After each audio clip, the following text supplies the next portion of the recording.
free right now. But you did buffer a little bit when I started it. No, but I'm that's good. probably just a bandwidth thing. Yeah, you're fine right now. Yeah, Dude, probably. Okay, so NVIDIA is doing RTX 3060s. They're reproducing the RTX 3060s this year because they're saving the 40s and 50s for AI. So 40s and 50s are now like, Brother. I don't know, probably I'm 5,000 a piece. And 3060s are now back on the market. And guess what I have? 3060. Oh, yeah, I heard about that because you have a 3060. But didn't you want Something more? high. Well, yeah, because... Yeah. I mean, it's a good card. It's a really good card. Well, it's a decent card, but it's Well, apparently but it's just like... above a PS5. But the problem is, it's lies because when I try to run... you're not running PS5 games at like high. You saw like, how it at the ran Spider-Man 2. It was rubbish. Yeah, it was. Rubbish. It was It runs not everything good. else. Runs everything else fine, but that game specifically. So I think Steam Machine is the move, even though that's going to be another like grand. I think you and I go in on a Steam Machine. We have it for the room instead of a PS5. That's not a terrible idea, honestly, That's what I'm because. I mean, we both have our own Steam accounts, so we could just sign in. It'll be fine. Yeah. Save to. Wait, we have now reached the year where Batman Legacy is coming out. Dude, I'm so happy about that. I'm so happy. You don't even know what. Hello, everybody. Welcome back to the Somewhat Cultured Podcast, the podcast where we talk about everything pop culture in which we're somewhat knowledgeable. I'm your host, Bob Reed. And I'm your host, Jordan Silva, with a distracting background I'm going to fix. Wow, it's okay. I like it kind of. That's better though. Yeah. I'm not gonna lie to you. That's a little better. Anyway, not a lot of news today, in nerdy news. No. But there are some big talks that are happening right now. So we're gonna cover those for you and get this out of the way so we can have some fun today. We've got some fun stuff planned for today. So anyway, Jordan, you want to take the first one away because I know how much you feel about Star Wars. Okay. Kathleen Kennedy is stepping down. Notice the air quotes there. Stepping down. Stepping down. I cannot tell you how many times I have heard this like clockwork every year. Beginning of the year, Kathleen Kennedy's stepping down this year. Yeah, according to who? And first of all, second of all, who's going to replace her? It's not like it's going to be someone better. It's going to be Dave. I'm tired of fans thinking Dave Filoni is the savior when he helped with the Acolyte. Yeah, he helped with the worst rated show of Star Wars of 2024. Didn't it top? Also, just in Star Wars. Yeah. Wait, it topped. No, isn't it the most the worst rated thing now? Above it's below. It broke some records. I don't know if it's the worst rated thing. Star Wars. What was the Star Wars Christmas thing or the Life Day thing? Yes, it's below the holiday special. And that was something that I would rather watch the holiday special than watch the Acolyte. Dude, I like the holiday special. I think it's funny as heck. It's really funny, and it's supposed to be hilarious. It's not supposed to be serious. I saw a reel today. I was doom scrolling a lot because I was trapped, and I saw a reel of Harrison. He was like in an interview, and they were reading off like lines. That thing they do with celebrities, and they were like reading off old dialogue. And one of them was, "Lumpy's gotten big this year," and then Harrison sits there and he just thinks about it for a second. He goes, "Wait, is that the holiday special?" And then it cuts to Harrison going, "Lumpy's gotten big this year," and he's all like, "That dang holiday special." Dude, Harrison Ford is just a character, bro. He's just like the best grumpy old man we could ever ask for. He really is. He's like perfect casting for Carl Fredricksen live action Up. And I would die on that hill. Hey, That would be pretty sick. It would be. But anyway, if you want to read the article, Yeah, I guess. that's yes. So this is an article from Screen Rant about Kathleen Kennedy stepping down. These Yep. are a few of the notes I took from it. So Disney has been going through some changes, and one of its biggest properties, Star Wars, will be getting an entirely new leadership as Kathleen Kennedy will be stepping down.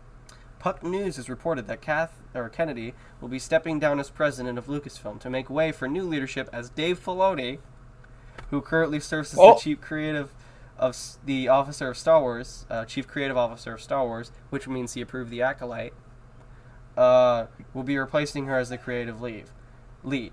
Sorry. Filoni will be joined in this leadership role by Lin-Wen Brennan, I have no idea who that is, the president and general manager of Lucasfilm Business. Now I know who that is.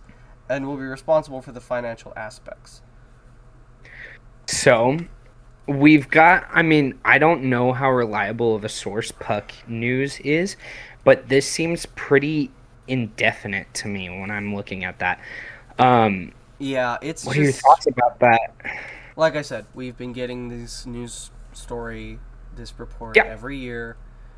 I'll believe it when I see it. If she steps down, I have no hope that things are going to get better. Filoni, yeah, I mean, obviously he's not as bad as Kathy, but no. Look at Ahsoka. You know, it's not the greatest thing in the world.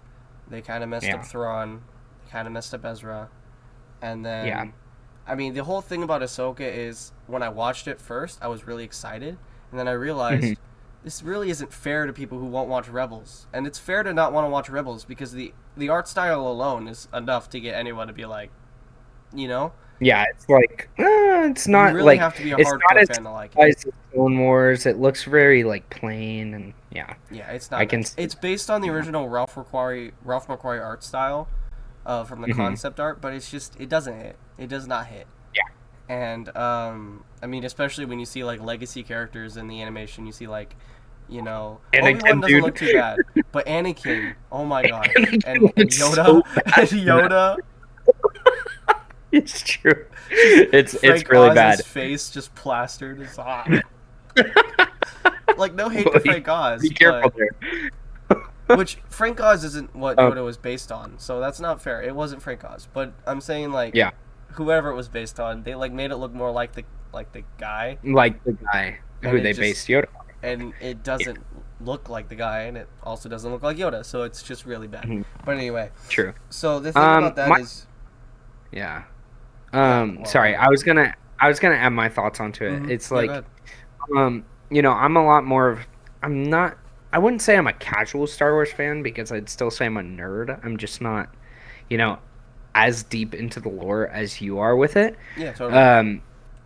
But I'd say that as a Star Wars fan, I think, like, as a more casual Star Wars fan, I'd say that, the new, I'm with you on the Dave Filoni stuff and him not being very, like, I don't know if he's going to be well suited for the role because he's not Star Wars savior. I think I don't really think that anyone's shown themselves to be Star Wars' savior, you know? If I might interject, I will say that Sam Witwer has proven himself to at least understand Star Wars. But he's an actor. I mean, is he? He's an actor, and he's an actor, and also like he's a nerd. Right. And I don't think he can run Lucasfilm. Yeah. Honestly. But that's the thing. He's a candidate for the next creative head, maybe for Filoni's job for sure. Oh yeah, 100%. And I think you need an amazing creative head. And that's kind of where the meat of the stuff is. But what I'm going back to now is that I don't think there's one person that could specifically save Star Wars. No one has shown us that they could specifically save Star Wars. Not really. So what fans are scared of is, you know, a new person coming in and doing it wrong again. And I'm not going to have hope for Filoni until he proves himself. You know, and he's proven himself in the past, but that was also up until, you know, Rebels ended, I'd Hmm. say. And he was in charge of Bad Batch. All Star Wars animation, great. I For don't the think most they've part, messed up. I um, don't think they've really messed Empire, up except for Tales of the Empire was not good. But other than that, I thought it was all right. It was watchable, it was watchable. Definitely more and watchable than the other stuff they've been putting out. I will say. exactly. So I say Filoni has always pretty much killed it with animation. Right. But the meat of Star Wars and what people know Star Wars for is movies and live action. It's known for its practical effects. It's known for its technology that they use that is supposed to be, technology that is ahead of its time. Or, yeah, it's ahead of its time. Hmm. And there's a lot of things that he needs to do, and Star Wars would need to step up as a whole once he gets into this kind of Oh bigger yeah. role and Oh yeah. being in charge of Star Wars. Definitely. And so I'm not gonna hold out hope that Star Wars is gonna get any better in the next 2 years, but I think that it's brighter. Anything is brighter than Kathleen Kennedy, and but I need proof Yeah. that it's For gonna sure. work out. For sure. So I'm gonna give it another 5 years and see where Star Wars is at. Yeah. But I'll always like it. You always have the original movies and the good stuff. exactly, you can't. It's impossible to taint those for me. Like Yeah. there's Right. no. Well, yeah. It's like the original Doctor Who. It's untouchable. It doesn't matter what they do Yeah. nowadays. But Hmm. which we don't talk a lot of Doctor Who, and we should on this pod. Should. But But I think I want to wait until the War Between Land and Sea comes out, and mm, then we can, because that's the that's fair. last episode that is the last episode that Isn't they are doing. Wait, it might already be out. is it? I don't know. Isn't We'll the watch it guy when you come back. from Titanic in it? That David Tennant Titanic episode was that Voyage of the Damned? He might be. I don't know. I don't know. Again, But there's a anyway, reason. There's a reason we haven't been talking Doctor Who a lot recently. because it's Um, just yeah, it's sad. it's yeah, Somehow it's sadder sad. than Star That's Wars in a all lot it of ways. But anyway, back to Star is. Wars. Uh, But yeah, yeah, it's possible. I think we really just need to get back to making films, good films. Uh, but Star Wars really just needs a break, honestly. It really needs a truly. break. I don't mind waiting a couple years while they clean house and figure things out. Tide us over with games, maybe some books and comics or whatever. But Oh, we'd love some games, wouldn't we? Survivor 3, Jedi 3, when are we getting that? Who knows? Never, It's never. been three. So this is 2026. So it'll be 3 years in April since the last game It came hasn't out. even been announced though. Yeah. It took what, 6 years for Jedi Survivor to come out? No. So between Fallen Order and Survivor, it was 3 years. Well, no, Oh, gosh. actually 4 because 2019 is when the first game came out. So we should at least get an announcement this year if they follow that pattern. But yeah, we don't know I what the game is but again, called. We don't know. they lost their writer, right? Right. So, He did leave a script, but so did George Lucas mhm. for the sequels, and we saw how well that turned out. Yeah, So, history might repeat itself there, but hopefully not. yeah. Um, It is definitely possible that it gets to there. I I would want to talk really about not some like it if it was bad, but uh yeah, no, true. So anyway, Star Wars, that's a huge piece of news that mm-hmm, we really honestly needed to cover because it just happened today as of recording. mm-hmm, But it's Tuesday. It's going to be coming out sometime tomorrow. mm-hmm. So we'll. It's big news. It's current news. We needed to cover it. And speaking of current news, I know you are not very in depth to Stranger Things. I know you've only seen season one. It's fine. Um, but the uh the community is in an uproar right now, I saw. and we will see what happens tomorrow. But I've Excited never for it. seen so much delusion in my entire life. It's bad. I thought like a lot of conspiracy theories and stuff on. It's bad. It It's is really bad. embarrassing. They're like, the Dude, color of this bush in this exact timestamp proves. Like, bro, stop. it is so horrible, guys. What are Oh my we gosh, doing? it's I bad. know, I know that the finale was not that good, Which but is sad. you, I mean, a it show is that's been sad. around It as long took as it 10 years. has. And I will get to that because I have a point that I don't think a lot of people have been saying Mm-hmm.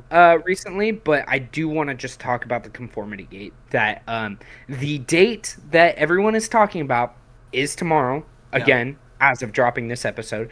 So we'll Mm-hmm. see what happens if their delusions. You know, I I will did see say, one good point, or I'm sure we're about to say the same thing. If you want to continue.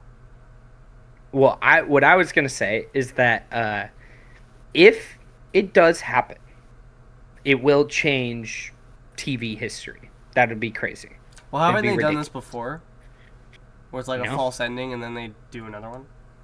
mm-mm, Because people were never. saying like, you They when have. they played this specific song last time, it was another false ending or something like that. I mean, there's been cliffhangers. There's never been like false endings in Stranger Things. There's Okay. always been like, there's been twists. It would be I cool. think, It would be cool, but except, like, imagine if that episode is garbage too. well, yeah. I mean, let's hope not. Like, it's like you have so much. Like, I saw a meme today. It's like, it's the Michael Scott going like, "Oh, this is very bad," Hmm. and it said the Duffers reacting to people uh, reacting to an episode they haven't written. Imagine, imagine being so like brainwashed that you're just Oh God, gaslighting yourself into thinking that dude! they're not bad I writers. I swear, you it's all know planned. It's calculated. so, and here's the thing I'll say about Stranger Things. I don't know why. I feel like this is gonna get me some not like good some not good words from people who do like Stranger Things that I am friends with, Mm-hmm. that we are friends with. Um, but after I watched that last episode, I was like, it was weird because I felt relieved, like I didn't have to watch this show anymore. Like Yeah. I had gotten so invested, and I love the character writing in this show. Right. I like, don't get me wrong. This is probably the best character writing since Star Wars. I will tell you that much because Star Wars is good at character writing. Um, but again, like Star Wars, the writing itself, not the dialogue and the writing itself is abysmal. Yeah. Like the show is not Like Star like, Wars. yeah, but on top of that, it's also not narratively satisfying either. Minus So Andor. Watch Andor. that's true. But we have all these characters that I realized that I was brainwashed into loving the show because I loved the characters, you Mm-hmm. know? And I overall the show is not that good Mm-hmm. in my opinion. Um but that's just me. I'm Wow, that is a pretty hot take. Overall, well, I dude, like, to be honest with you, I think, and for me, this is how I can tell that people are brainwashed, that they like the characters so much. mm, Because my favorite season is season 4, with the most dense and the best writing of the entire show. right. And season 4 gets a lot of flack, at least from people that I know around me. They're like, yeah, no, season 4 is like my least favorite season before season 5 came out, Mm-hmm. obviously. But I was like, no. Like this is like they wrote their characters good, but they also wrote their story good. Like uh one like there was so much development of the plot and of the characters and of the story, and they gave the villain a good backstory. They gave all of these different things, and it was the most narratively dense. It was the most like the characters were really well written. Like everything about that season was good. Mm-hmm. and Is that the yet season people are with like, Sean Astin in it, or that's season 2? Sorry. no, that's season 2. Mm. And I love Sean Astin. I met the guy. I love him. He's a beautiful man. Um, but uh, I'd say that most of the seasons are pretty weak on its writing, and Right. they have very high reviews because those characters are so well written. And I think the last thing I'm going to say about this to the delusional Stranger Things fans. Whoa, that was probably. You know what? We're gonna keep it. We're gonna keep Mm-hmm. it. I Yeah. don't care. I don't Yeah. care. It's okay. To you delusional Stranger Things fans, there's gonna be no episode tomorrow. If there is, you can burn me at the stake. Uh, um, but there is They'll hold you not to gonna be that an too. episode.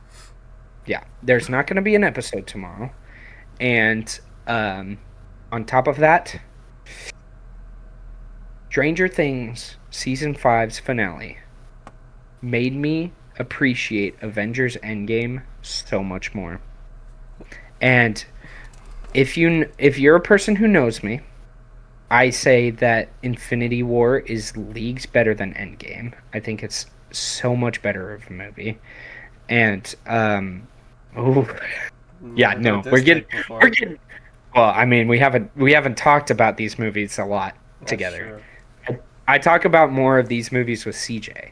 Um but I genuinely believe that Infinity War is significantly better than Endgame, and I have constantly given Endgame hate for a lot of loose ends It's not that an abysmal take.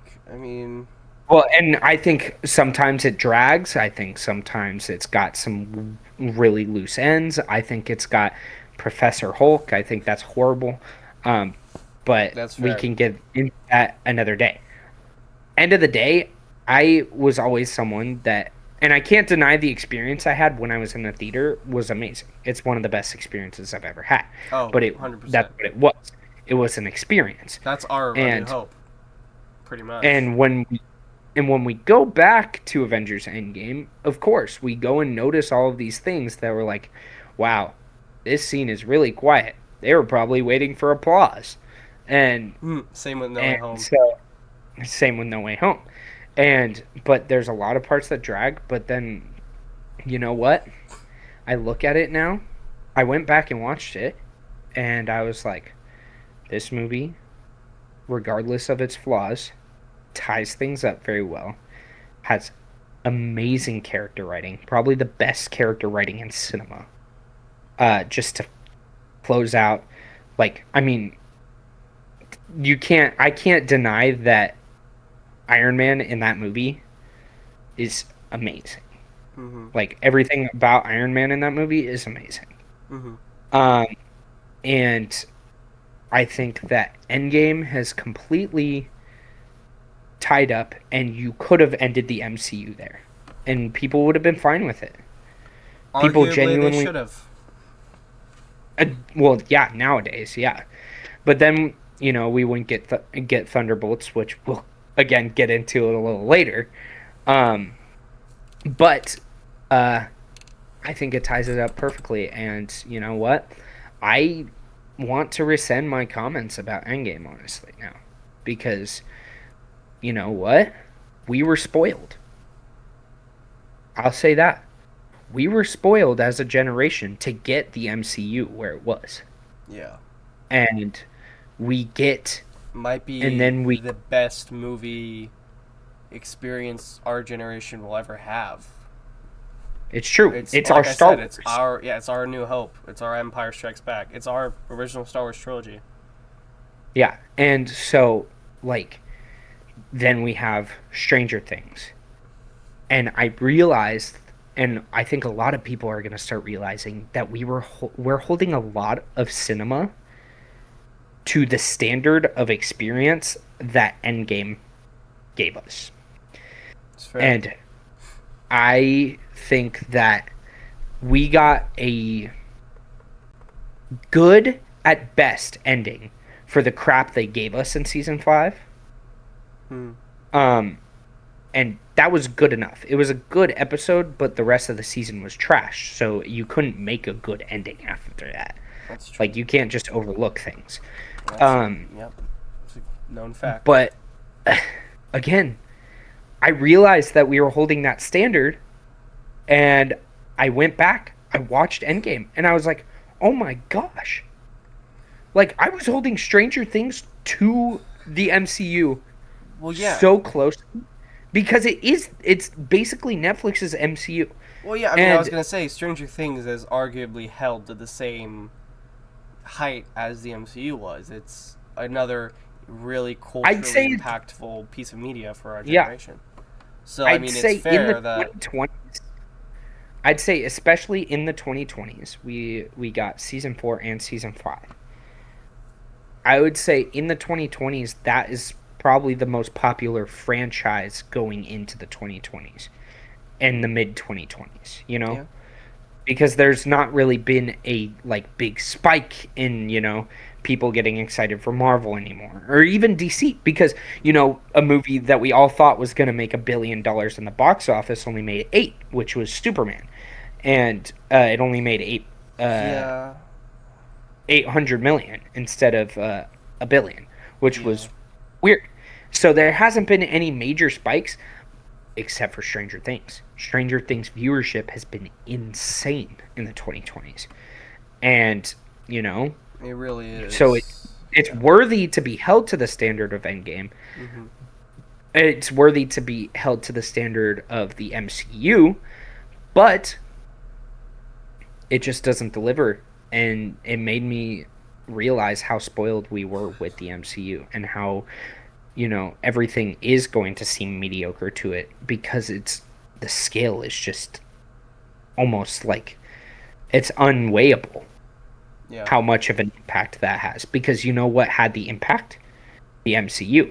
And the MCU made Stranger Things what it was because, to be honest, I don't think the Duffers wrote 10 years worth of stuff to begin with for Stranger Things. I just don't. I don't believe that. Yeah. And they could say that they did, but it's just like, if they did, then the ending wouldn't be this bad. So the MCU created this whole extension of, always ramping up the stakes to have a big, flashy finale. Right. And, Endgame did it well. Stranger Things did not. And you know what? Stranger Things has made me rethink my Endgame and resend my Endgame takes. And you know what? It's definitely a top 5 Marvel movie, objectively. Endgame also was pretty creative with its villain because they kill off the big bad in the beginning of the movie. Then you're like, well, then who's the villain in this movie if we kill them? And it ends up being him from the past. And it's like, oh, that's pretty cool. And, I mean, it's a version of him. As of this point, the Russo brothers are geniuses. And they will be geniuses until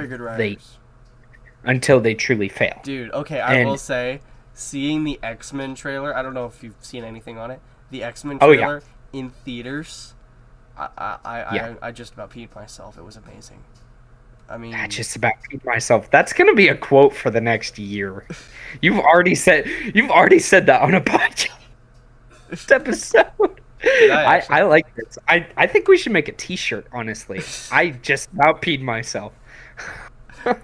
Well, it's true. It was amazing. I mean, seeing Cyclops. Spoilers. My bad. Mm-hmm.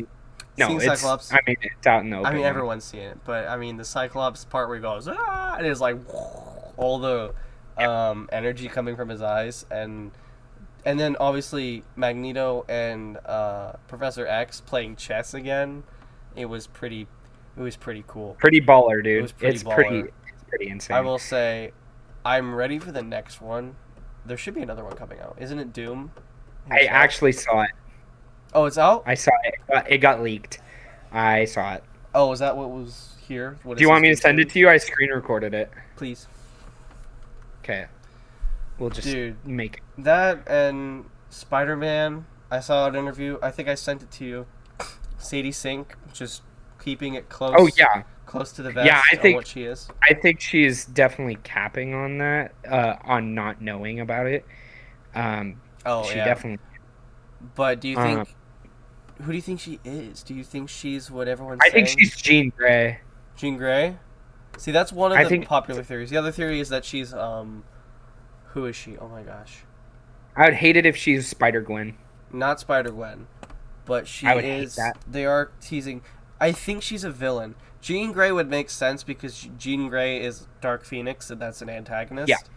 Hmm. Um, But but it might it's be also going confusing to because we play. are getting X-Men Fox versus X-Men in another Yeah. movie coming out this year. Well, and that's the fun thing So, about the multiverse because Fox X-Men are not going to be the MCU X-Men. oh, They're not going to at be different. all. But it might be And confusing so, for audience, is what I'm saying. They might want to wait to introduce MCU yeah. X-Men until we're Mhm. finished with the Fox, because this is supposed to be their send-off. Yeah. Um, I will say that Doomsday is going to be for the nerds.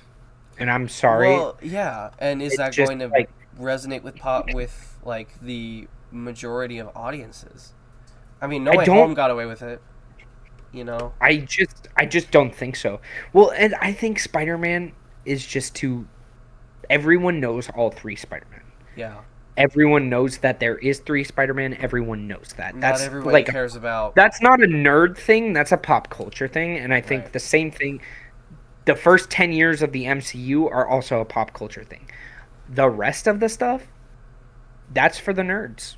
I Yeah. mean, genuinely. So, I think if they stick to it, I think at least nerds will be happy. So, I think they got it, but they have to do it. Are you watching the trailer right now? Yeah. Is that Namor? Yeah, Okay. but it, No I think there's a offense. Why? Namor. Why do we care? Oh, I think there's a popular like I think the theory is that like the two armies are coming together to try and create like peace in the tribe and all of Well, that. Namor has Like history with Fantastic Four, right? yeah. In the comics, but we don't have a Fantastic Four. You didn't see did you watch it all the way through? Wait. Because that Fantastic Four is another universe, because it's like a 60s Yeah, world. I know, but What am I missing here? I'll let you at the end. It just ends with a shot of Oh, Namor. Wait, is it a oh two-parter? no. It's I accidentally screen record. Oh wait, no, this is the wrong one. Oh, Whoopsie. I that sent you makes the sense. wrong one. Anyway, Let's see. spoilers. I keep not wording. We're spoiling things, so please. I mean, that was kind of a given with the leaks, but if you don't want to hear it's- about it, skippy. Wait, is this correct? I need to see. But anyway, yeah. So where were we? Oh yeah, Sadie Sink. I forget what character everyone thinks she is. But the problem with that character is that character hunts spider people, and she clearly says in the trailer that's been leaked, spoilers, to stay away. Oh, I have not even seen the leaked trailer So yeah, for that. in the audio she says, "Stay out of my way." Why would she say Mhm. that if she was hunting him? So Yeah. it's probably not that character. Jean Grey is probably the most popular theory, but I kind of hope it's not, because like I said, it's just confusing. It's just going to alienate more people, because it's like, well... Because isn't Jean Grey supposed to be in Doomsday also? I don't know. We have I don't think Cyclops. her actor. Well, no, because in Foxverse she's dead. Right. She is dead. She She died is in the dead. Last Stand. She is dead. Um, But where multiverse... I'm actually getting don't so know. upset right now. I can't find They're it. bringing Chris Evans back. I'm happy about that though. I like Chris I Evans a lot. think they would not... The movie would have no chance of succeeding if it didn't have Chris Evans in it. If it didn't have Sure. the big three, Thor, Cap, and Iron Man, it wouldn't. Yeah. Which it's sad When because we you can't move on, but at the same time, I can't move on, so I'm not complaining. Yeah, I'm not gonna complain about having Steve Rogers back. No, Like, of course not. what? I don't like how they strategically I like said that Steve idea. Rogers and not Captain America, because that means he's probably not going to technically be Captain America. But he's still gonna tear Secret crap up. Wars, we will more than likely get variants, and we'll get like a Captain Hydra, maybe like a comic accurate. Secret Wars is definitely where they're gonna go off for that, and That's I gonna be think for the fans. That's gonna be for the nerds. Doomsday might yeah, be more mainstream, I think, but Secret Wars, all bets are off. That's for the I nerds. think Secret Wars is just gonna go off the rails, dude. I think that Yeah, movie. I'm sorry, I couldn't find the trailer it's by the way, okay. It's but probably for the best anyway. yeah, I'll watch it you'll when it see comes it. out. But what were we talking about? MCU, Um, Brand New Day, Sadie Sink. bro. Oh, did you see the Hey, reports that what's the guy from Stranger Things who plays Sadie Sink's love interest? oh, oh yes, I He's did see that. Miles. Caleb Well, there's a McLaughlin chance he's Miles. is the chance that he's Miles, but I do not hate it. I don't hate it either. I don't hate it. He was posting like Acrobatic. gymnastic Yeah. stuff the day after Stranger Things finished. Why would he Which do that? I wonder. I wonder. That's great casting. That is like I see it honestly, and it's a fresh face. You know, like we don't have like the same two people playing Miles for the past 5 years playing Miles again. I wanted since we're talking about casting, I want to talk a little bit because I don't know. I just had this like tickle in my brain to talk about it. But I was just thinking about it recently because I just finished rereading The Hobbit. I also just finished rereading The Fellowship of the Ring. I'm reading The Two Towers right now mm-hmm. again, like the 70th time. But going back, talking about casting, I think even over like Lord of the Rings casting, I think that the casting of Martin Freeman as Bilbo Baggins is probably the most perfect casting that I've ever seen in my life. Yeah, I read The I Hobbit. I agree. He was all I could picture when I was reading the whole book. I cannot see anyone else as that. And I obviously it's like that for Harrison Ford and stuff, but like when you can fit a book character perfectly like that, I think that's even more perfect. And I was just thinking about that. I like do you have any like people who you'd say like are the most perfect casting for a part? Like book Because I wise, book wise or even like well, you just can. You any. got your classics when it comes to just like no other actor could play the part. You have Indiana Jones. Harrison Ford is Indiana Jones. You have Johnny Depp as Jack Sparrow. Mhm. Iron like the pretty much the whole Avengers cast, Yeah. like OG I Avengers think cast. okay, then we'll go book because I genuinely think book is more impressive. When you Yeah, can capture because I think that in my mind you can interpret a book's character so many different ways and the fact that it's kind of a unanimous thing that Bilbo is Martin Freeman yeah. is like perfect. I think that is impressive as heck. He's very Like good at being that like frantic, kind of getting dragged along, reluctant hero. I mean, look at Sherlock. You know, yeah, he's the exactly. same kind of ish He's a character. great He's Watson. reluctant hero. Yeah, Watson, another reluctant hero who, just kind of gets dragged along and is just kind of I here. would say that Bilbo is very Watson to Thorin, or even Gandalf I in would say the more to Gandalf. Yeah. yeah, to Gandalf. But book character wise, I will say Jennifer Lawrence as Katniss Everdeen, Katniss, very good, so good, very very so. good. She Mhm. portrays like because the character in the book is very like particular personality wise, and like she's very like she has this distinct way of thinking, and you can just see it in Jennifer Lawrence's eyes. Like if you've read the Mhm. books, you can see it interpreted in like her eye movements and the way she reacts to things.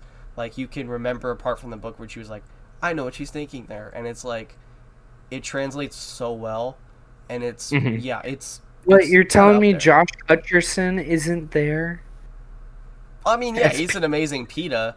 I mean, the entire cast for I think, every yeah, Hunger Games movie is hit, like I completely. think Josh Woody Hutcherson is Allen just. is Haymitch, even though he matches the description like not at all of the character, Oh, dude, like he's so physically. good. He's I so good. cannot picture anyone else. I don't care what the book says. The book's like, oh yeah, brown hair, pudgy. Like, no, it's every time I read it, it's Woody Allen is in my brain. It's Woody Allen. Yeah, Yeah. and What that an amazing actor who's playing him, Which I love how they always do like no names and then make them stars for Hunger Games movies typically. But the actor they got for young Haymitch, he has some big shoes to fill. He looks the part, but he's got some big shoes to fill. But I thought that Woody about Allen. Woody Allen is like an Oscar. I mean, but if you look at Thomas Blyth playing a young Donald Sutherland, I mean, he kind of killed it with that President Snow. True. He did. Portrayal. I think also their casting directors over there are really good. Hunger Games they can't miss. I swear, if Sunrise on the Reaping is another hit, this is like 5 bangers in a row. Because they can't miss with these movies. And it's mainly because they follow the book storyline closely. It's very similar to Lord of the Rings. It's very similar to Lord of the Rings, how they follow the storyline pretty closely, and it's just like minor changes to like make it more watchable. But they follow the storyline so closely, which makes the movie so fun to watch, because it's literally like the book coming to life.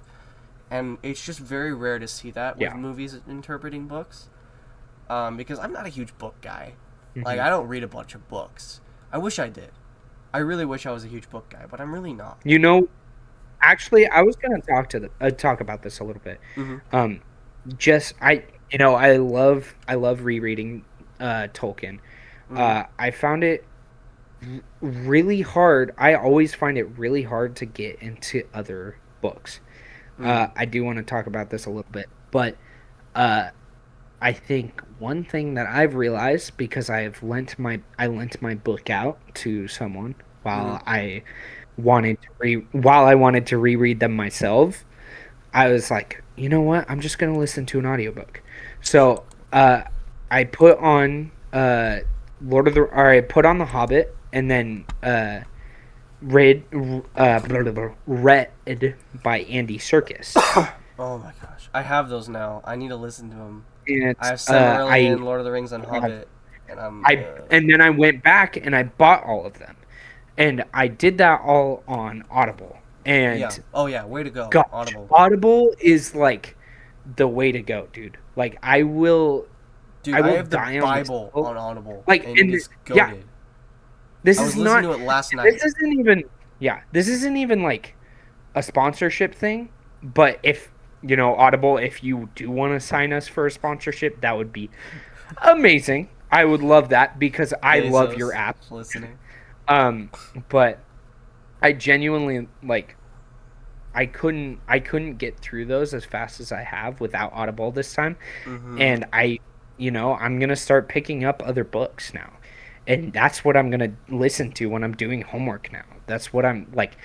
Guys, I can't stress this enough. Audiobooks are the way to go. And I know, if you're an older person watching this, or you're my family and you already listen to audiobooks, you're going to be like, dude, we've been doing this for so long.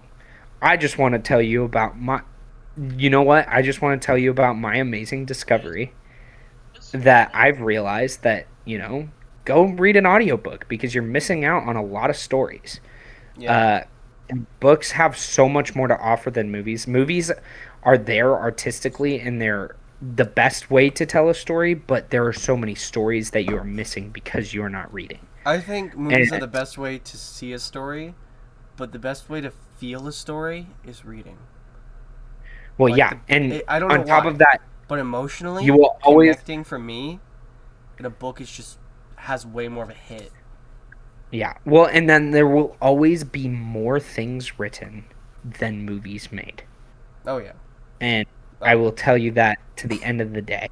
That's a point I want to hammer home. You are missing out if you are not reading, or at least not listening. And a better way, especially for busy people in our lives, or people who get distracted like me, use an audiobook. It not only immerses you even more, but dude, I can't even, this is so wild, but I felt the need to say that, because I've been so passionate about having an audiobook on my phone now. I'm like, oh, I'm listening to an audiobook right now. That's, especially I find when that going so to sleep. And going back to, casting and stuff like that, it's again, Hunger Games is amazing casting. Yeah. The Hobbit, specifically for Bilbo, Yeah. amazing casting. And Ian McKellen as Gandalf Oh yeah. in Lord of the Rings, And the probably one of the entire best. Lord of the Rings cast is just so good. Well, Peak. I'd say the main standouts is that I can't see anyone else as Aragorn. Viggo Mortensen, obviously, is Aragorn. Yeah. Samwise Gamgee will always be uh, Sean Astin, and Ian McKellen will always be Gandalf. Yeah. But what's weird is that I can picture, like, I know Elijah Wood is so popular. He's so like, and he's really good as Frodo. Yeah. Like, I could still see him as other people. Yeah. You know, That's fair. I could still. I'd say also Mary and Pippin are not recastable either. I think Mary and Pippin are definitively Billy them. Boyd and But you could put I've heard it. Yeah. I don't know. and I'm so Dominic sorry. Monaghan. Yeah. Billy Boyd, Dominic Monaghan. Yeah. So, Dominic Monaghan. That's stable. but uh, but like, I don't know. It's like there's people I can see differently in the Lord of the Rings, and but I'd say that the best, the one that does it the best, is Martin Freeman as Bilbo, and I will stand by Yeah. that. I'd love to meet the guy one day. That'd be so cool. He Um, seems like a really but awesome dude. oh, he seems so funny, dude. I I want to just like hear what's on his mind at the moment I meet him. Yeah. Like, but I would say anyway, you don't. I know you don't agree with this, and it's. See, no, if we're doing book characters accurately portrayed, Cumberbatch doesn't really accurately portray dude, Sherlock in the whole series. But in The Abominable Bride, which is the one that takes place in the actual he century and everything, does. he really does. He really does. Because he doesn't play Because him the same way as he does for the rest of the show, where he's like well, yeah. this sociopathic. Because that's not who Sherlock really is. There's no evidence in the books that he's supposed to be a sociopath or anything like that. He's just really, really Yeah, smart. well, and that was always my argument versus like overall RDJ versus Book-wise, Cumberbatch. RDJ, yeah. I mean, okay. But at the same time, no. Cumberbatch and Abominable Bride clears RDJ as book accurate wise. But for the rest of the show, RDJ is more book accurate. However, Yeah. Cumberbatch is just better, dude. I'm sorry. That show, we're watching it. I mean, my sister's watching it now, so I've been watching it a little bit with her. But I already watched it like I don't know, a few months, like I don't know, over the summer. So it's like I don't know, I just can't escape this show. But it's just so peak. It's I don't mind okay. watching it over. It's like Doctor Who. We'll always go back. It is a lot like Doctor Who, and that's what's crazy is I didn't Well, realize this. Stephen I'm Moffat. rewatching the Moffat era, and it's crazy how much it's just like insanely similar to Sherlock writing wise. I mean, even Yeah. editing wise, Well, that's why all filmmaking wise. I mean, even that's why I all even the see Sherlock and Matt Hulock Smith. theories. Yeah. Yeah. Well, that's why all the Hulock theories were going around because Yeah. Stephen Moffat wrote both. Like, and it's very Simultaneously, pretty similar. much. And it could have worked because they never did a Sherlock Holmes episode before, In Doctor which Who. is so That yeah. is odd. I feel like they should. It's so annoying. Like, I know he's a fictional character, but they could have done like a Sir Arthur Conan Doyle Well, so episode. Scrooge, and then they had like a Scrooge in. And that's like the best episode ever, dude. I rewatched it on Christmas Oh. Day.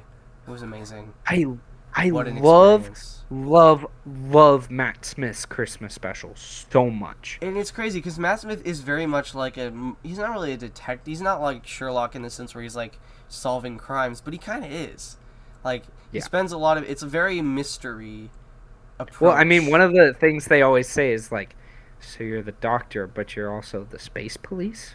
Like pretty much like yeah. Matt Smith kind of just becomes the space police, and there's like mysteries, like actual mysteries for him to solve. Yeah. And it's basically Sherlock.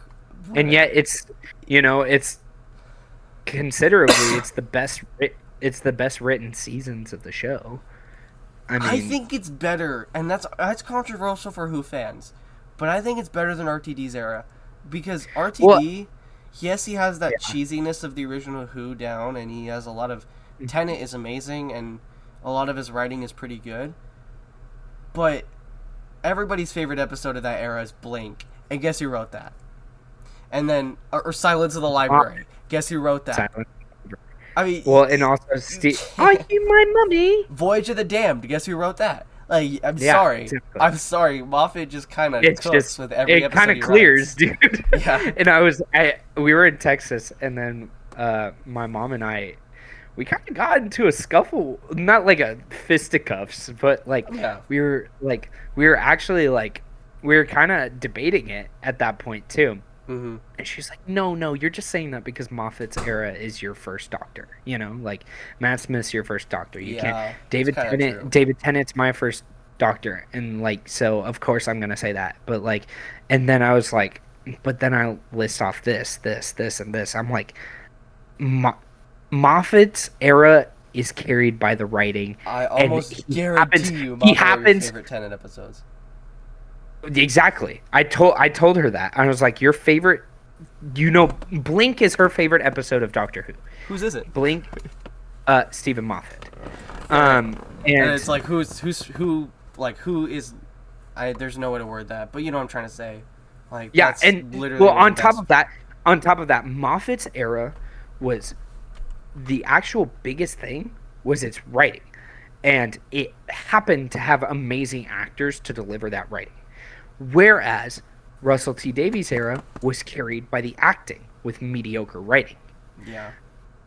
I have to say, like, there's no way, there is no way that if you got Yeah. someone who was Christopher Eccleston or David Tennant, that the mannequin episodes, I mean, even the Christmas Slitheen. invasion. If you had the Christmas invasion without David Tennant's ferocity, then you don't have a good episode. End of Time, really. Because yeah, Even End of Time. exactly. The end David of time Tennant's best would not be a performance. good episode without David Tennant's performance Like- because it's a mediocre written episode. To be honest with you, Yeah, I mean, yeah, and the other Master episode, I forget what it's called, where he has the probe bots.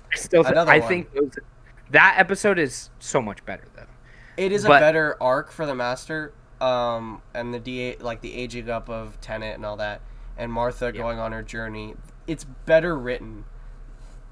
Moffat probably wrote it, but It's true. you can always tell when Moffat wrote it because it always has. I think Moffat did write that one because it has Moffat's flair to it, where it's all like you don't know what's going on until the end of the episode.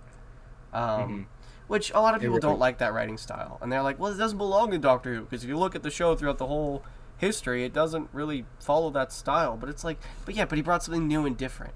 The show is just kind of doing the same thing, and you can argue Matt Smith's era is the first era with like writing that was on Top the tier level writing. with other TV shows. The And reason I why will- Doctor Who came to America was because of Moffat and Matt Smith. Like nobody knew who, like David Tennant wasn't as popular. Like if you look at David Tennant's era to Matt Smith's era, there's a reason why suddenly the special effects are now way better and the show is in I'm HD. sorry, but I did Like, not it's- see as much. I did not see as much David Tennant costumes as I did Matt Smith costumes. Oh, the when Matt fez and the Smith's bow tie and the Dude, like. it's iconic. It's Right. literally iconic. There's a reason And- why, like I said, the show just looks better and just like, well, where did they get all this money? Well, because America's now decided, hey, this show's good. Let's get in on this. And then Exactly. BBC America started airing the show, and they started making money. And it's like, well, why Matt did that Smith's happen? era, Matt Smith's era, like as the Doctor, he's the best era of the Doctor. But Peter Capaldi probably has the best written episode of all time. I need to get through Hellbent? Capaldi. I probably have Hellbent seen is season 1 of Capaldi, and that's it. So I need Greatest to get episode Capaldi. of all time. I guarantee it. I need to watch Capaldi. but- I watched the Yeah. Davros one with you, where Clara Yeah. dies. So, spoilers. you- Sorry. Clara always dies. Yeah. But yeah. Anyway, Clara's probably my that's kind favorite of our companion. that's kind of our Doctor Who rant. Oh yeah, it's kind of the I first wanna time we've do- kind of gone on one. Yeah, That's truly. crazy. But And I'm hopefully sure a there's lot of more people to hate us for glazing the heck out of Moffat because I know RTD is like. I know people don't like Moffat like now that it's over. But Yeah. anyway. But it's not like RTD's been. I mean, look at the show's ratings. RTD isn't exactly doing any favors for the show. Yeah. No. So since he came back. anyway, I want to get into our next section. Today we're not gonna really go into it just chatting. We kind of had that there, That but was kind of what that was. today, I mean, Jordan, Happy New Year. It's Oh yeah, 2026. Happy New Year. Yeah. So Oops. we are going to be going over our top 5 movies of 2025. All of my movies will be movies that I saw in the theater this year. Jordan's movies will be a little different because he has not gone to the movies as often as I have. So I told him to to put in his top 5 movies that he's seen for the first time this year. Um, so we're gonna give our top 5s of the year, and I think we're gonna go one by one, and just explaining why. So we can run through this pretty fast, and then we can get into our game. But we're gonna start with 5 and go to 1. Okay. Okay. All right. Would you like to start? Uh, yes, I can. All Okay, right. so 5 of all the movies that I've seen for the first time, I have to give 5. And I actually did try to stick with movies that came out just because that's what's Yeah, relevant to people watching. that's good. Um, I have to give it to. This is a surprise. The How to Train Your Dragon remake. Whoa! That's fun. I, you know what? I didn't have any of the remakes on my That top kind of 5. I tells didn't you even how think many about of. them. That kind of tells you how many 2025 movies I've seen because Not, it's not good, necessarily but a only bad because choice. it's good, but only because the animated one's good. So it's like, Yeah, but at the same time, out of all the ones I've seen, I mean, that the has to be animated 5. movie is probably one of the best animated movies of all time. Though Oh it's yeah, like 100%, it's How to Train Your Dragon, bro. 100%. Like, so you can't. I guess you can't really go wrong with that. Good Mm-hmm. choice. Good choice. In my number 5, let's see. It switched up here recently, but in my number 5 was, let's see.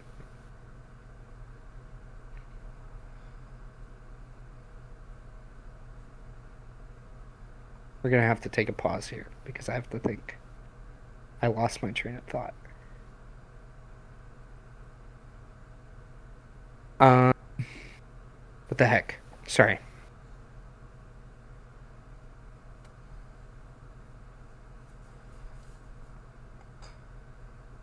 Yes. Yes. Okay. My number 5 is Eternity with Miles Teller and Elizabeth Olsen. Didn't see it. Very good movie. I went and saw it with Merrick, and it was pretty freaking awesome. Hmm. This movie really turned me up on side my head when I thought I knew what was going to happen, and I really, I wasn't expecting it, and it was a very emotional ride. It like, it was something that, you go into thinking it's going to be emotional, but it's not really going to get you, but it is emotional and it does get you. Hmm. And that's what's really like lovable about it. It's a very like iconic. I loved watching it. It was great. It got me in my feels, and there there's a way that you go in thinking it's going to go, and it goes, and then it goes another way that you're not even expecting, Hmm. and then it still ends up in the way you think it's going to go at the end, and you're like, whoa, you just took me on like a roller coaster. That was ridiculous. So yeah, I definitely give 5 to Eternity. All right, Great movie, I gotta see that super one. good. And We'll have to watch it. it's A24. So What's that's that mean? that's you. A24 is a movie company. Oh, awesome. Okay, I need to see that then. Yeah, we'll watch it. In my number 4 spot is You're Gonna Hate Me, Thunderbolts. Yay! I I don't hate you. You realize you just put your top 5 in your top 5 of 2025. So Well, I'm I happy. see. The problem is, I actually didn't get a chance to see a ton, and I'm really I saw a lot of movies for the first time, but I'm really trying to stick to 2025 releases, because Yeah. because I want to make it relevant. Yeah, exactly. Um, Well, and I so forced you to go see this one. So I He didn't force me. I wanted to go, but yeah, yeah, no, I mean, it ended up I being invited him, but yes. it ended up being it was a fun movie to watch. Uh, Hmm. but you're gonna hate me because I've ranked something else higher, that arguably probably shouldn't be, but I'm doing it for the memes and it's really funny. So I'm gonna hate you, huh? you are. Anyway, my number 4 is Superman. Okay. Um, I expected it to be higher. Wow. Superman is number 4. I think it is an amazing movie, and I think that it is a blueprint for what we're going to be getting with the DCU, which is good. 100%. Um, I think that Superman is also a blueprint for superhero movies in general, and I think that is the best way we have had Superman be written since Christopher Reeve. Um, Even I'd say I'd take it even over Smallville. I was gonna say And Smallville. Okay. yeah, I'd take it over Smallville, and I'm a Smallville lover. Okay. Uh, but I just the way James Gunn handled it with so much care. Again, it's like James Gunn is in this same situation with Dave Filoni right now. It's where people are holding him to a high standard because he did make some good stuff, and Can't right really now he's deny. delivering. He's Yeah. delivering, and I'd say And yeah, it's totally fair. I would say Superman, the way he was portrayed in the film, was really, really well done. yeah. Overall, story wise, it's Oh, it not yeah, 100% and memorable. so It's not like I think the story was great. It was okay. I mean, yeah, there was nothing particularly mm, bad about it. It was just kind of like forgettable. But Superman yeah. was the star of the show, which is good because it is a movie about Superman. So And well, I would even add on to that is that again, it's one of these moments of like, this character writing is just so good. hmm Like James Gunn knows how to write characters like nobody's business. he really And does. he He knows really got he rocket. not only that, he knows how to make us care for characters as well. Yeah, And to be honest with you, before Superman 2025, not many people cared about Superman like they do now. To be that's probably honest with you, true. he revived a somewhat boring character, at least when it comes to people fans on the outside. Yeah, I think Um, so. I mean, Superman will always be relevant just because it's Superman, but in yeah, the sense where and he he's never been portrayed as someone who's relatable. I think a lot of people were able to be able to see themselves in him, which is yeah, not typical because Superman is always this everyman, can do anything superhero. He's never really stooped down to be a human. He's always this godlike character, and to see him portrayed as someone who's not only relatable but someone you can see yourself in was refreshing, and it was nice. yeah, And yeah, I think a lot of people. I think Superman was made relevant for a lot of people who he wasn't necessarily relevant for, and I think a lot of people. Superman was for a lot of people. He wasn't always for in the past. yeah, Uh, he was able to reach a wider audience of people, I think. So that's yeah. good. I And always like so that. yeah, I definitely put Superman at my 4 spot because there are some problems with the movie. I think mainly the biggest problem is uh, Jor-El and just his parents in general. I think I think the Kents were done really well, but I think his Kryptonian parents were. I don't think that's the way he should have gone. Mm-hmm. Um, Yeah. but overall, an amazing movie. And even though the plot wasn't like insane or like really amazingly written, the movie was entertaining. And also shout out to Mr. Terrific because he's amazing in that as Oh, well. he was peak. Um, He was really yeah. peak. Hmm. Yeah. So Made a yeah, character Superman. literally no one knew about into household name, Yeah, which is kind of James Gunn's thing. We've talked about this, but exactly. So anyway, yeah, Superman at number 4. And what's crazy is Superman spoilers is actually my number 2. Oh, whoa, So whoa, whoa! Spoilers! You didn't even do 3. I know 3. You're gonna laugh and also hate me, but it's really funny, and it's not because of the movie's content, but because of all the what happens surrounding the movie. It's Minecraft, uh, and you know, is it a good movie? No, not by any stretch. But you have to admit, it was not only really fun to watch in the theater, but Chicken Jackie. it was just really fun to meme around with and really fun to quote, and just honestly, I'm raking it so high because of the memories and nostalgia it brings. We haven't had that much fun with a film in a long time because of COVID and all that. So to Yeah, no, it come did. back to the theaters and have the Minecraft movie, like this movie's been so anticipated, and for it to be as ridiculous and as memeable as it was, and not at all what anybody wanted, is just so funny to me. You know what? I'm gonna add on to that because my favorite quote from that movie, no one likes to talk about it, is when they're flying on the Elytra Hmm. and they have to go, and Jason Momoa has to do this, and he's like, and they get down off of it, and they're like, dude, what did you have in your pocket? It stinks like cheese. And he's like, that's because I keep a package of Gorgonzola in my pocket everywhere I go. I'm like, what is this writing? Like, where did this come from? It's not winning any Oscars, but it was really, really funny. Oh my god, dude. Really funny. Okay, that is crazy. That's hilarious. Realistically, it's not on the list at all, but this is all No, the it's movies I've seen. you know what? No, it's on your list. You So win.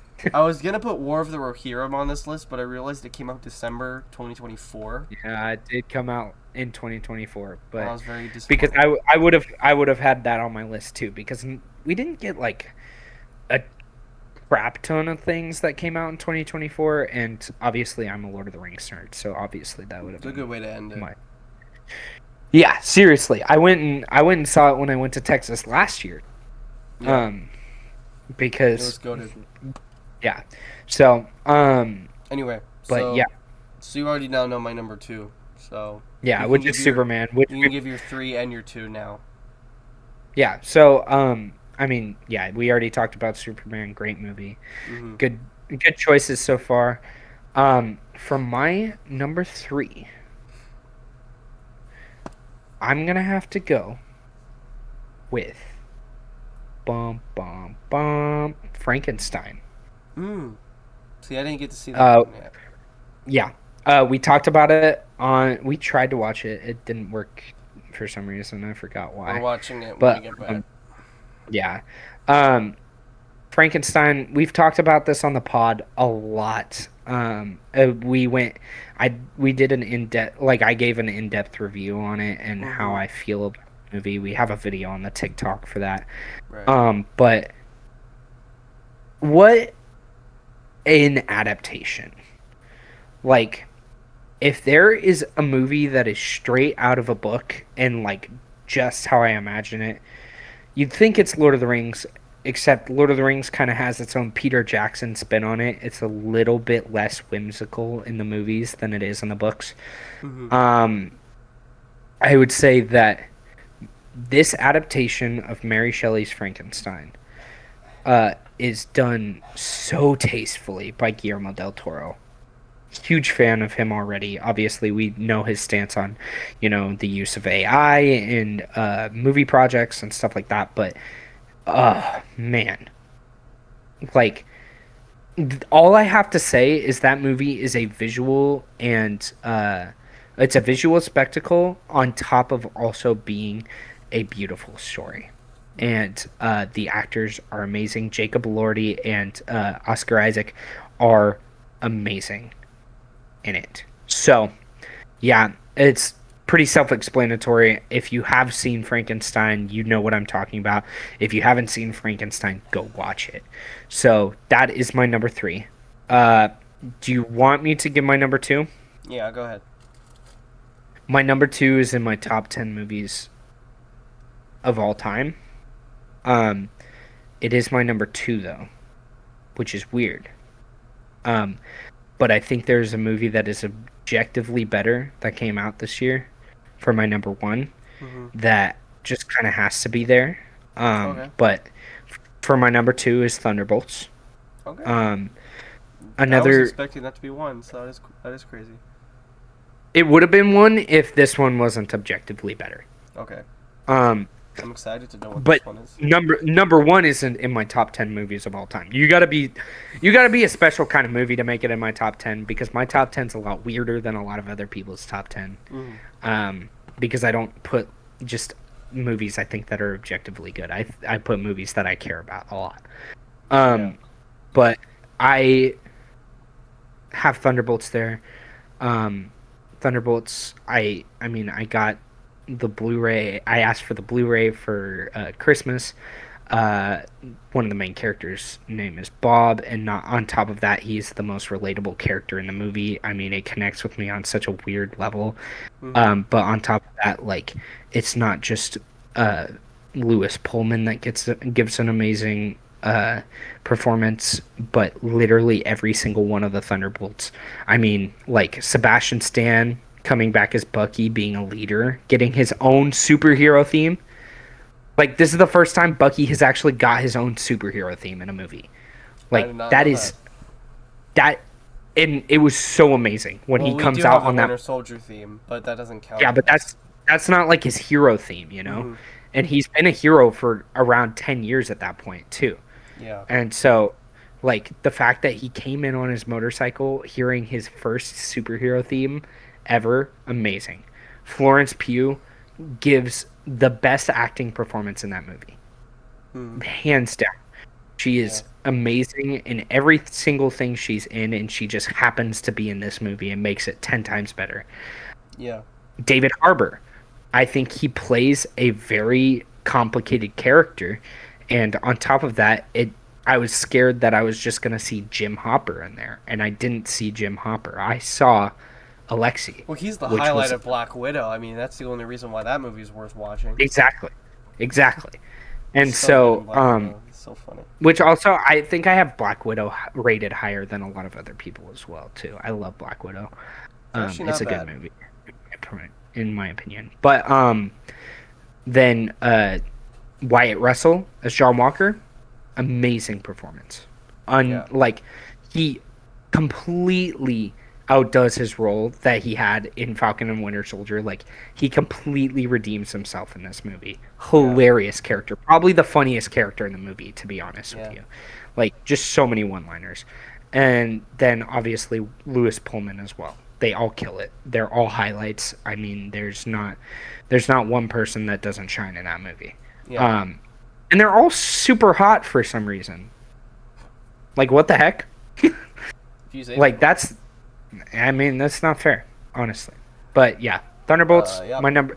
Oh yeah, like to add on, like go look at our past episodes, especially the episode where I take an in-depth talk on Thunderbolts and why I love it so much. But it just goes on so much of a mental health route that is very close to my heart, and it came to me at a very important time in my life where I was going through a lot of change and still not accepting a lot of, the stuff that has happened in my life, and also not really, accepting people into my life to, know that side of me, and, those, and, know about, the struggles that I deal with. And, it helped me open up truly. Yeah. And so, yeah, Thunderbolts, amazing movie. Go watch that. The best the MCU has to offer since Spider-Man, I'd say. So, I think it's a yeah. fair take. Okay. Anyway, your number 1. I don't like how this is my number 1, but of all the movies that have come out this year that I've seen so far, last year, I have to say Avatar: Fire and Ash was the best written. And you I did actually you really did liked text it. me right after you did text me after you saw it, and you're like, this movie is peak. And the thing is, I found myself maybe like 2.5 hours in wishing the movie to end, and then it picked up, and then I was like, oh shoot, this is Mm-hmm. goated. And then I'm excited. it's a roller coaster, and unfortunately the movie is like 3.5 hours long, which is That makes sense for James Cameron. That makes it's sense for him. it's hard to sit through because there's moments in the movie where like just get on with it, and then there's parts of the movie where like this is so peak, and I actually almost teared up. I don't want to spoil anything, but there's a very biblical scene that is very. I don't know if you know what I'm talking about, but there's a scene in the movie. I have no idea. That's good. There's a scene in the movie that is very reminiscent of a famous Bible story. And Okay. I won't tell you because it's better to watch it. And it was just like there was a certain line that was said by one of the characters, and it really hit me in the feels, because it was like it presented an insane dichotomy that was just really good writing, and kind of something we don't see a lot because these characters we try not to taint too much because you want your audience to connect with them and you want them to be Exactly untouchable. But Cameron kind of taints his characters a bit. He kind of makes them not terrible people, but experience real, raw emotions that cause them to lash out and make dumb decisions and irrational decisions and important decisions. And it's like, well, shoot, didn't expect this to come out of Avatar of all things. So it was a pleasant surprise. I just enjoyed the movie. Was a lot of fun to watch. Shout out to General Quaritch, who you hate his guts in the first movie, and then you just end up thinking he's like the funniest thing ever. Not really in the second one, but in the third one, he's like the funniest. Yeah, thing ever. I'm like, dude, he's just like, at this point, he's got to be like the Dr. Doofenshmirtz of that world, bro. He's like, he's an insane rage baiter, and it's really funny because before, like, this isn't a huge spoiler. He gets with like this shaman, evil fire worshiper like woman of the planet, and it's really funny because he's a huge hypocrite because he gets on Jake's case in the first movie. He's like, you got yourself an alien, wife, and now or you got yourself an alien girl, and all of a sudden you're turning your back on me, and it's like, then bro turns around and starts, smooching another alien, and he's a freak. But anyway, I actually really enjoy the writing of these movies. The second one was kind of slow, and the third one's also kind of slow. Isn't this the third of 9 though? Aren't there going to be 9 movies? I don't know. I'm pretty Hopefully sure. not. Hopefully not. I think there's supposed to be 4, is what I heard. How many Avatar movies has James Cameron announced? I believe 4 is the number right now. This is from 5. Okay. Yeah. So you getting 2 more? Not bad. I mean, they're fine. You wait like 3 or 4 Especially with the years. reviews this movie is getting. I mean, they're just good. Yeah. And when people aren't complaining, visuals just get better every movie. They're so impressive to look at. Like even the it's first like one you from get to a 2009 point and you're holds like, up so well. Yeah, you get to a point where you're like, you know what, James Cameron, feel free to be pretentious. You've earned it. Like it was kind of disappointing to hear about that because it's like he definitely, keep humble. Yeah. But anyway, the movies are really good. I know, but he definitely believes in his capabilities and he executes on them. I will say that. I mean, he wrote Titanic and Avatar, like the 2 highest-grossing films of all time. So it's kind of like, Yeah, true. To be fair, Avatar is only the highest-grossing because of the 3D being ticket prices a lot more expensive. Hey, but Way of Water is up there now. Game is game, so Yeah, anyway, I gotta say. So that's my top movie of this year. I really wish it was something better, but this has kind of not been a great year for movies. I think this year's gonna be like peak. I think this year will be a lot better. Anyway, this movie. Can I guess your number one? Because I think I know what it is. Well, I mean, it's from a director that famously ruined your franchise. So, Ryan Johnson. yeah. Oh, so wait, is it? Oh, so it's the okay. I thought it was F1, but it's not F1. Okay, my No, bad. F1 is definitely, F1's top 15 for sure. Yeah, But isn't F1 just Top Gun but with cars? yeah, pretty much. I It's think more that's race. It's more about racing. I mean, it's right. it's it's very fun, but yeah, no. Um, Wake Up Dead Man Knives Out is my number one. sequel. It is objectively the best movie of this year, and See, it yeah, came out in November. I remember Like, being mad when I saw Knives Out, and I was like, "Where the heck was this?" In arguably one of the most important movie franchises of all time. yeah, You, so you decide to go write Knives Out, and that's a banger, mhm, but we couldn't get that with Star Wars? yeah. Are you kidding me? So Knives Out is also one of those movies that is in my top 10 movies of all time. It's really good. Knives Out, I have rewatched 1,000 times, and Hmm. Knives Out is one of those movies that I will show to my kids because it's just like you go back and you look at it, and it's like it's a classic of its time. Hmm. It's like it wasn't the best movie that came out in 2019, but it was just like is the most fun. It's like it's just got all of those writings of a classic. Yeah, it Now saved Ryan's we're career, that's for talking sure. about we are now talking about its third installment Hmm. to its series, Wake Up Dead Man. And to be honest with you, again, not in my top 10, but it's objectively the best movie that Ryan Johnson has ever made. Um, and I will say this once, I'll say this again.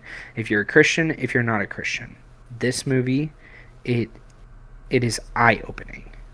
Hmm. Um, as like people who are close to us know, I mean, we don't try to hide it at all, but I'm of the Christian faith, Jordan's of the Christian faith. Hmm. um there's a lot of like backlash that we get as people in general from people in America who specifically people on the left who do not kind of agree with that, Hmm. and they think a certain way of our religion, and they think it's hateful, and they think it's this and that. Hmm. Ryan Johnson is an ex-Christian, and Ryan Johnson wanted to portray the difference between what Christianity is supposed to be versus what Christianity is, um, not only misinterpreted as, but also abused as. Because he's pointing it out because you know what? It's true. The Oh yeah, abuse of the word and of scripture is so prominent in the world. And totally, that is 100%. why, and that's actually what makes people think that we are full of hatred, because hatred speaks a lot louder than love. Oh yeah, And what in today's day and age. And it's definitely a part of it. Yeah. you'll always see the hateful thing before you see the uh, actual true thing. Mm. And Brian Johnson created this character, Father Judd, who who is side by side with Benoit Blanc, our protagonist, our detective that's in every movie, um, who is a gay atheist detective.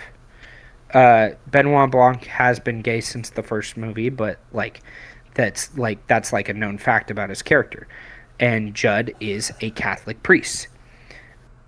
And Judd is the definition of a character who follows the red words in the Bible.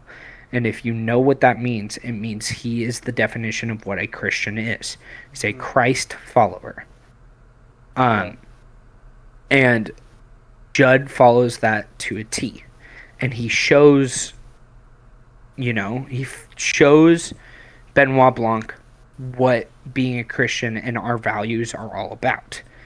And at the end of the movie, it's not about making Benoit Blanc a Christian. It's about showing that there are bad people who abuse what is actually supposed to be in place and what is actually supposed to be the religion that we follow. Right. And, there's a lot of brainwashed people in our religion, and there's a lot of brainwashed people who think that that's how Christianity is because someone is abusing the word of God. And it is not only that, it is such a beautiful movie.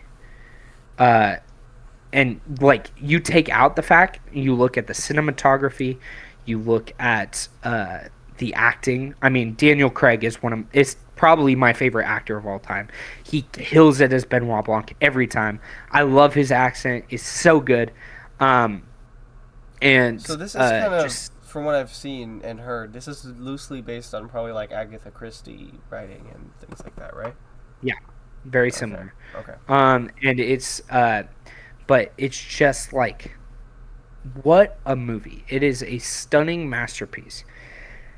And it should not be a Knives Out movie, but it is. Yeah. And you know what? It should be a Knives Out movie. It's because I think Knives Out movies actually carry their own vibe with each movie, Mm. and they have their own specific vibe every movie, and I love it. And I think that's something I love about the series, and I love about Rian Johnson's directing style, is that he wants to do something different with his projects every single time. For better or for worse. And yeah, and you can see that even in The Last Jedi. But Oh, totally. it's from an objective standpoint, I think this is Rian Johnson's best movie he's ever made. And on top of that, I think that um, you know, it finally portrays Christianity in a not not like a good light, more like a here's what it's actually is. It's not like this didn't exist before. It's Mm. just being uncovered. Yeah, and Hollywood It's is being notorious for portraying Christianity in a very Yeah, mocking tone and very much in yeah. an accurate light. So And it is because refreshing that there is. yeah, and it's because of this one of my favorite lines in the movie. I'm not going to say it verbatim because I did not memorize the movie. Mm-hmm. But he Judd asks Benoit, he's like, "Well, what do you think?" And he goes, "What do I think? Like, do you want my honest opinion?" And and then, as a gay man, he's obvious like a gay man who is also atheist. Uh just because you're gay doesn't mean you can't be Christian. I I want to preface that right now. But I I he is an atheist who has um seen the dark side, and he goes, you know what? I hate this religion. I hate all of its lies that it's based off of, all of the bad people that it's protected because of its religion, and all the deep-rooted centered homophobia that's in the church. And he he says that, and it's not hidden. Those are true statements. Like, the Crusades happened in the name of Christianity. Homophobia around the world has happened in the name of Christianity. But those are people, and what this movie is trying to accomplish is that those people did those in the name of a god, of their God, but not the God, Mm-hmm. and not in the name of the Christ that you know true Christians serve. That died You for know, everybody's sins. yeah, and at the center of the religion is love.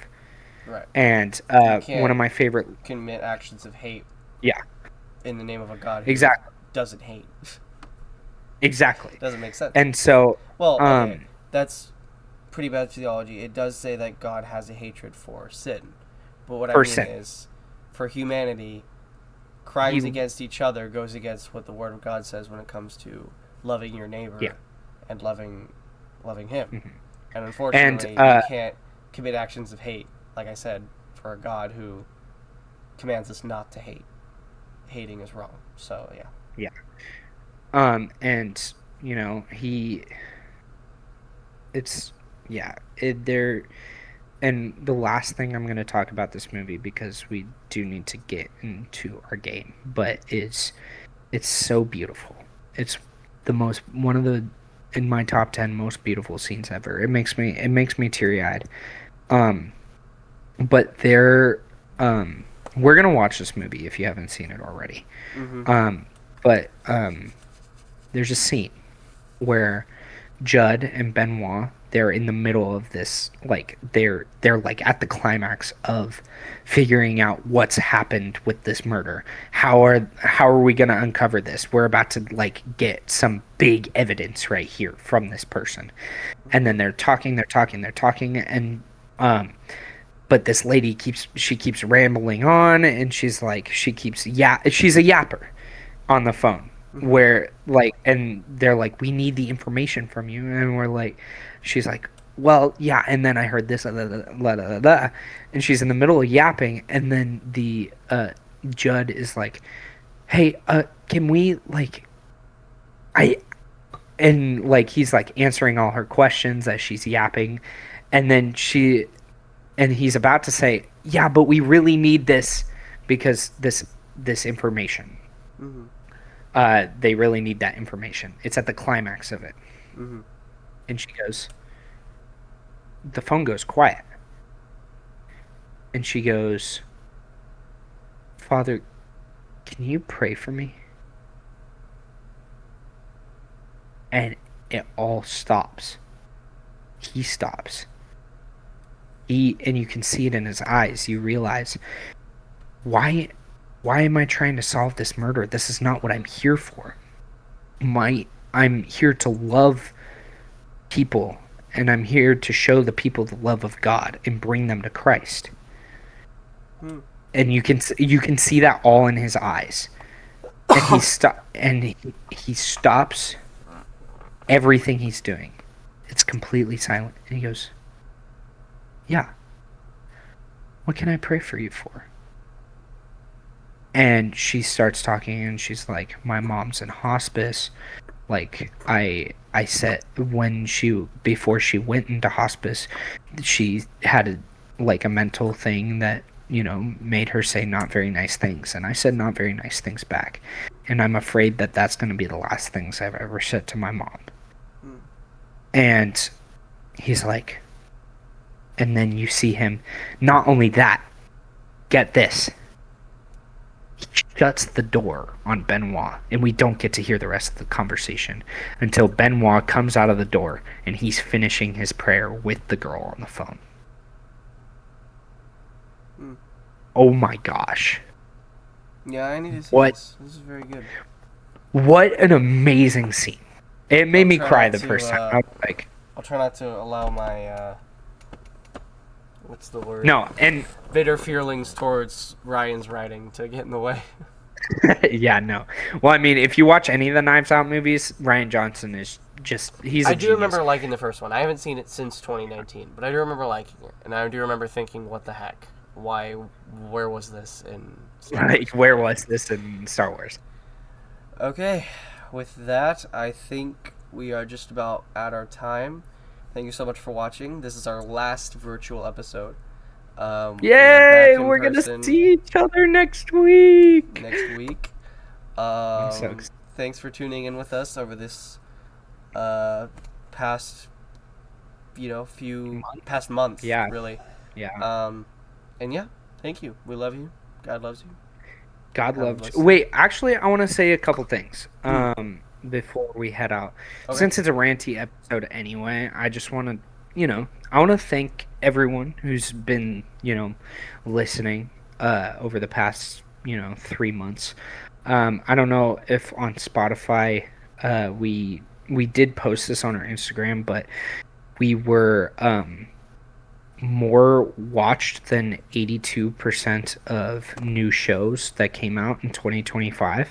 Yeah. And we were also more shared than 89% of new shows on Spotify. So I just want to say thank you to everyone who's been listening and will continue to listen. 100%. And I just want to, we're not a big channel by any means. No. But if all of the people who are following and watching what we do are standing in front of us in person, that's a lot of people.